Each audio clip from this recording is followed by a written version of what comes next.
এই শুনছো? শুনছি। কি গো, ইস কি বাজে একটা গন্ধ। দাঁড়াও, দেখছি। এই সাবধানে যেও। একটা কাপড়ের পোটলা। ইস, কি গন্ধ! কি ওটা? কে ফেললো? কি আছে গো? বুঝতে পারছি না, খুব খারাপ গন্ধ, বুঝলে? কোথা থেকে এলো? বাইরে থেকে। দেখি তো, বাইরে গিয়ে দেখি।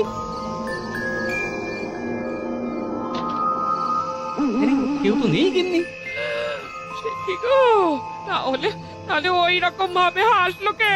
আর ওই নোংরা জিনিসটা ফেললো কে?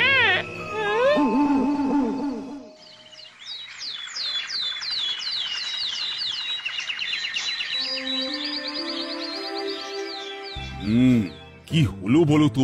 গোপাল এখনো এলো না কেন? ওর তো নানা রকম কাজকর্ম থাকে, আসলে সবগুলোই অকাজের, তাই কাজের কাজগুলোর সময় গোপাল দেরি করে।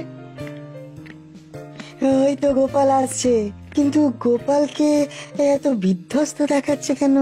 কি গো গোপাল, কি হয়েছে?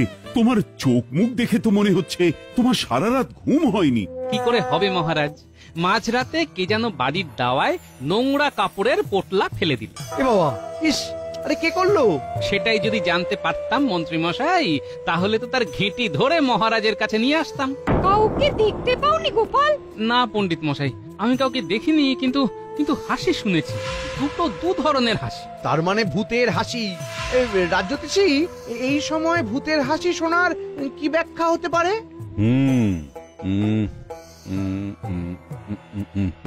এই পিতৃপক্ষের সময় এই ধরনের উপসর্গ তো ভালো নয় গোপাল। এই তো পুঁথিতে লেখা আছে, পিতৃপক্ষে এই রকম ভৌতিক ক্রিয়াকলে বুঝতে হবে পূর্বপুরুষ কুপিত। ও বাবা, ইস, কি হবে তাহলে? প্রতিকার তো আছে, আমাকে একটু দেখতে হবে।